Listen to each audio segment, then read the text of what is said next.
turns that you're sure to enjoy. So, sit back, relax, and let's get into it. John Warren stood before the city council, his heart racing with a mixture of excitement and nervousness. At 45, he was in his prime as an architect, and this moment felt like the culmination of years of hard work and dedication. The innovative design for a sustainable community center he was presenting wasn't just another project.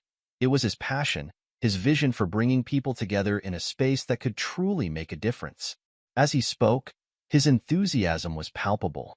Each word carried the weight of countless hours of planning, designing, and refining. The council members leaned forward, clearly engaged by John's presentation. When he finished, a palpable silence filled the room before the mayor broke into a warm smile. "Mr. Warren, your vision is exactly what this city needs," she said, her voice carrying a note of genuine admiration. "We'll be in touch soon with our final decision." John nodded, trying to keep his expression professional despite the surge of triumph he felt inside. As he gathered his materials, he could hear the council members murmuring among themselves, their tones positive and excited. He allowed himself a small smile as he left the chamber. The crisp autumn air hit John's face as he stepped outside, grounding him after the intensity of the presentation. He took a deep breath, savoring the moment. This project could be the one to cement his legacy, to truly make a mark on the city he loved. As he walked to his car, his phone buzzed in his pocket. John pulled it out, expecting a congratulatory message from Ruby, his wife of 15 years. Instead, the text he saw made his heart sink slightly. "Working late again. Don't wait up," John sighed, pocketing the phone without replying. It wasn't the first time Ruby had sent such a message, and lately, they seemed to be coming more frequently. A small voice in the back of his mind whispered that something wasn't right, but he pushed it away. Their relationship had been strained recently, but he attributed it to the stress of his big project. Once things settled down, they'd have time to reconnect. Little did John know, the storm brewing in his personal life would soon make his professional triumphs seem insignificant in comparison. Later that evening, John sat in his home office, the glow of his computer screen illuminating his focused expression. He was reviewing some final tweaks to his design, determined to perfect every detail. The house was quiet, Ruby's absence a tangible thing in the stillness. Needing to send an urgent email to a colleague, John realized he'd left his laptop in the car. Rather than trudge outside, he decided to use the shared computer in the living room. As he sat down, he noticed Ruby had left her account logged in. He was about to sign out when a message caught his eye. It was from Ruby to her mother, and the content made his blood run cold. "Once I have enough of his money in my own account, I'll leave him and tell the police he abused our housekeeper. That should put him away for a long time."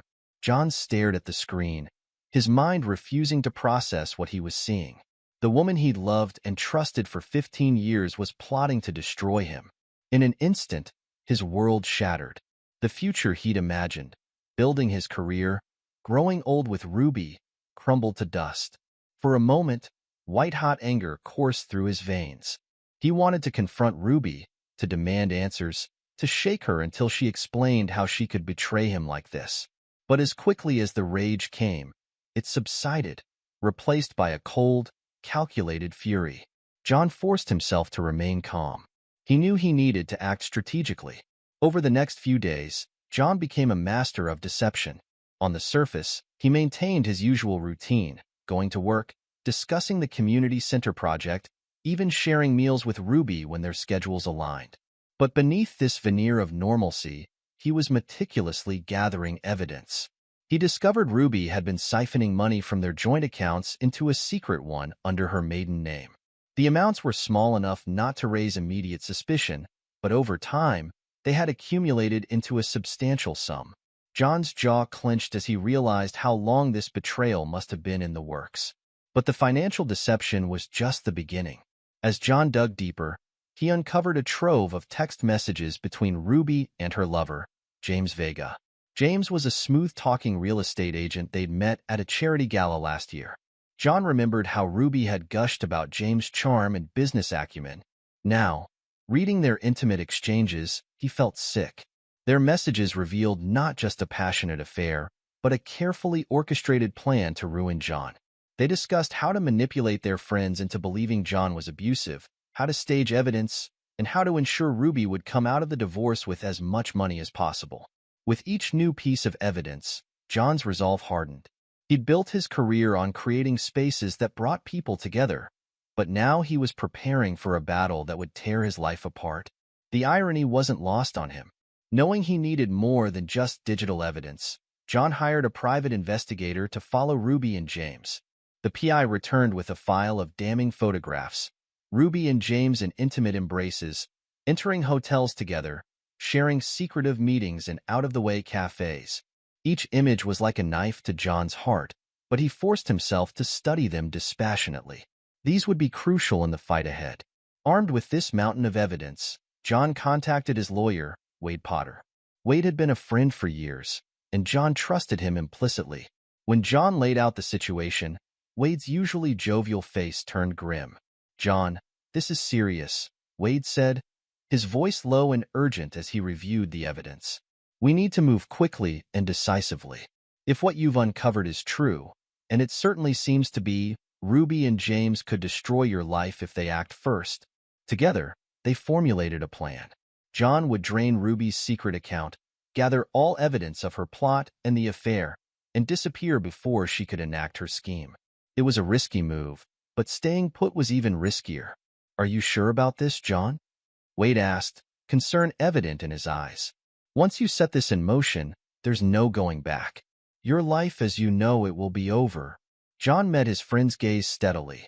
"My life as I knew it ended the moment I read that email, Wade. Now it's about survival and making sure justice is served." Wade nodded, impressed by John's resolve. "All right then, let's get to work." The next few days were a blur of activity. John moved money, compiled evidence, and made discreet arrangements for his disappearance. All the while, he maintained a facade of normalcy around Ruby, even as every smile she gave him, every casual touch, made his skin crawl.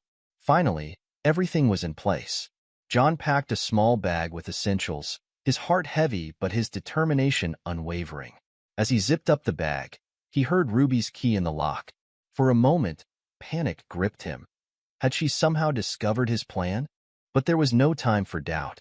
John slipped out the back door, his pulse pounding in his ears. As he walked away from the house he'd called home for over a decade, he didn't look back. His old life was over, but he was determined to come out on top. In the growing darkness, John Warren disappeared into the night, leaving behind a life built on lies and stepping into an uncertain future.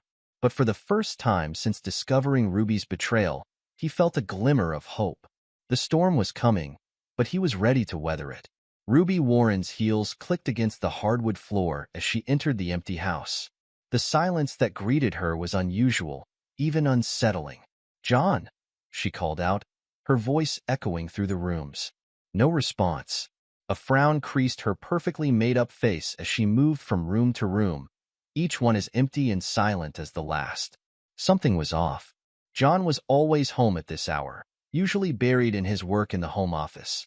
As the realization that John was indeed gone sank in, a cold tendril of fear wormed its way into Ruby's stomach. She rushed to their shared computer, fingers flying over the keyboard as she logged into their joint accounts. Her eyes widened in shock, mouth falling open as she stared at the screen. The accounts had been drained. Every last cent, gone. "That bastard," she hissed, hands clenching into fists. "He knows." Panic rising in her throat, Ruby grabbed her phone and dialed James with trembling fingers. He picked up on the second ring. "He knows," she spat into the phone, not bothering with pleasantries. "That bastard took everything and disappeared." James's smooth voice came through the line, tinged with confusion. "Whoa, slow down, baby. What are you talking about?" "John." Ruby nearly screamed. "He's gone, James. And he took all the money with him. He must have found out about our plan." There was a moment of silence on the other end. When James spoke again, his voice had lost its usual cockiness. "I'll be right there." 20 minutes later, James Vega strode into the Warren residence, his tailored suit and slicked-back hair a stark contrast to the chaos unfolding around him. Ruby was pacing the living room, her earlier composure completely shattered. "We need to find him before he goes to the police," James said, his own arrogance replaced by a palpable fear. He ran a hand through his hair, messing up its perfect arrangement. Ruby whirled on him, eyes flashing. "No," she snapped. "We stick to the plan. We'll say he abused the housekeeper and fled. It's our word against his." James stared at her, momentarily taken aback by her vehemence. "But Ruby, if he has evidence, he doesn't." Ruby cut him off. "He can't." "We were careful." But even as she said the words, doubt crept into her voice. Had they been careful enough? Little did Ruby and James know, their every word was being recorded. John, always meticulous in his planning, had installed hidden cameras throughout the house before his departure. Their panicked conversation was providing even more damning evidence against them. As Ruby and James continued to argue, their voices rising and falling in waves of accusation and fear, the cameras silently captured it all. John's foresight was proving to be their undoing. Each word they spoke another nail in the coffin of their scheme. Meanwhile, across town, John Warren was checking into a small, nondescript motel under an assumed name. The room was a far cry from the luxurious home he'd shared with Ruby, but it would serve its purpose. John set his bag down on the worn carpet and took a seat at the rickety desk. From his bag, he pulled out a laptop and a stack of folders. Despite the turmoil in his personal life, John was determined not to let Ruby and James's betrayal derail his career. Over the next few days, John divided his time between meticulously organizing the evidence against Ruby and James and focusing on his community center project. The work provided a welcome distraction from the pain of betrayal, allowing him to channel his emotions into something productive. As he pored over blueprints and design specifications, John's mind occasionally wandered to Ruby and James. He wondered what they were doing, how they were reacting to his disappearance. A part of him, the part that still ached from their betrayal, hoped they were suffering. But John pushed those thoughts aside. He couldn't afford to dwell on the past. He had a future to secure, both personally and professionally. Back at the Warren residence, Ruby and James were putting their plan into action. They had decided to go to the police, spinning a tale of John's alleged abuse and sudden disappearance. Ruby had spent hours practicing her story in front of the mirror, perfecting the right mix of fear and vulnerability. James had coached her, drawing on his experience in sales to help her craft a convincing narrative. As they sat in the police station, waiting to speak with a detective, Ruby leaned close to James. "Remember," she whispered, "stick to the story. No matter what they ask, don't deviate." James nodded, his jaw set in determination. He reached out and squeezed Ruby's hand, a gesture of reassurance that was captured by the security cameras overhead. Detective Kane Hamilton entered the room, his weathered face set in a neutral expression. He'd seen countless cases of domestic abuse over his career, but something about this one felt off from the start. "Mrs. Warren," he began, his tone professional but not unkind, "can you tell me what happened?" Ruby launched into her prepared story, her voice trembling at all the right moments. She painted a picture of John as a monster, a man who presented a charming face to the world while terrorizing those at home. He would get so angry," Ruby said, her eyes welling with carefully practiced tears. "The smallest things would set him off. But he was always so careful not to leave marks where people could see." James nodded solemnly, playing the part of the supportive friend. "I had no idea," he added. "John always seemed so calm and collected in public." Detective Hamilton listened, his expression unchanging. Years of experience had taught him to reserve judgment until he had all the facts. And something about this case was raising red flags. "Mrs. Warren," he said when Ruby had finished her tale, "these are serious allegations. We'll need to speak with your housekeeper." Ruby paled slightly, her composure slipping for just a moment. "Of course," she said, her voice wavering. She's very traumatized. It might take some time to convince her to come forward." Detective Hamilton's eyes narrowed almost imperceptibly. The hesitation in Ruby's voice, the quick glance she shared with James, it all added to his growing suspicion that there was more to this story than met the eye. "I understand," he said carefully. "Please let us know as soon as she's ready to talk." Her testimony will be crucial to our investigation. As Ruby and James left the police station, they felt a mix of relief and anxiety. They had taken the first step in their plan, but the detective's questions had unsettled them both. "Do you think he believed us?" James asked as they walked to the car. Ruby shot him a glare. "Of course he did. We were convincing. Now we just need to figure out what to do about the housekeeper." What Ruby and James didn't know was that their plan was already beginning to unravel. While they had been spinning their tale to Detective Hamilton, John had made his move. From his motel room, John had sent an anonymous tip to Detective Hamilton, along with a portion of the evidence he'd gathered. The package included financial records showing Ruby's embezzlement, text messages between Ruby and James discussing their affair and their plot against John, and a sample of the video footage from the hidden cameras in the house. When Detective Hamilton returned to his desk after interviewing Ruby and James, he found the package waiting for him. As he went through its contents, his eyes widened in disbelief. The evidence painted a completely different picture than the one Ruby and James had presented. Without wasting a moment, Detective Hamilton picked up his phone and dialed. "Mrs. Warren, Mr. Vega, I need you to come back to the station immediately," he said, his tone now stern and authoritative. "There are some inconsistencies in your statements that we need to discuss." Ruby and James exchanged nervous glances as they sat once again in the interview room. The detective's demeanor had changed dramatically since their last meeting. Gone was the sympathetic listener. In his place sat a man who looked like he was about to spring a trap. "Mrs. Warren, Mr. Vega," Detective Hamilton began, his voice cool and professional. "I have some questions about your earlier statements. There seem to be some inconsistencies that I'd like to clear up." Ruby forced a confused smile. "Of course, Detective. We want to help in any way we can. What seems to be the problem?" Detective Hamilton laid out a series of documents on the table. "Can you explain these bank transfers, Mrs. Warren? Large sums of money being moved from your joint accounts with Mr. Warren to an account under your maiden name." Ruby's face drained of color. She opened her mouth to speak, but no words came out. James jumped in, his salesman's instincts kicking in. "Detective, I'm sure there's a perfectly reasonable explanation for—" "I'm not finished, Mr. Vega." Hamilton cut him off sharply. He then produced a stack of printed text messages. "Perhaps you'd like to explain these exchanges between the two of you? They seem to detail quite a different story than the one you told me earlier." As Ruby and James sat in stunned silence, their carefully constructed plan crumbling around them, Detective Hamilton continued to lay out the evidence. With each new revelation, their demeanor shifted from confident to panicked.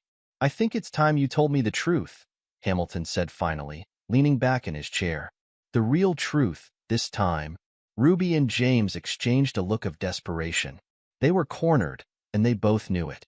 Their perfect plan, the one they had been so sure would succeed, had fallen apart in a matter of hours. As they began to stammer out explanations and excuses, Detective Hamilton allowed himself a small, grim smile. Justice, it seemed, had a way of revealing itself, no matter how clever the deception. John Warren stepped out of his rental car, his eyes scanning the familiar streets of the city he'd called home for so long. The past few weeks had been a whirlwind of emotions and calculated moves, but now it was time to face the storm he'd set in motion. He straightened his tie and walked purposefully towards the police station. The weight of the evidence he carried felt like both a burden and a shield. As he pushed open the heavy glass doors, John steeled himself for what was to come. Detective Kane Hamilton looked up from his desk as John approached. Recognition flickered in his eyes, followed by a mix of curiosity and relief. "Mr. Warren," the detective said, rising to greet him. "I'm glad you came in. We have a lot to discuss." John nodded, his face a mask of determination. "Indeed we do, Detective.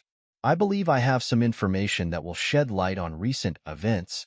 Detective Hamilton ushered John into a private interview room. As they settled into their seats, John began to lay out the entire story.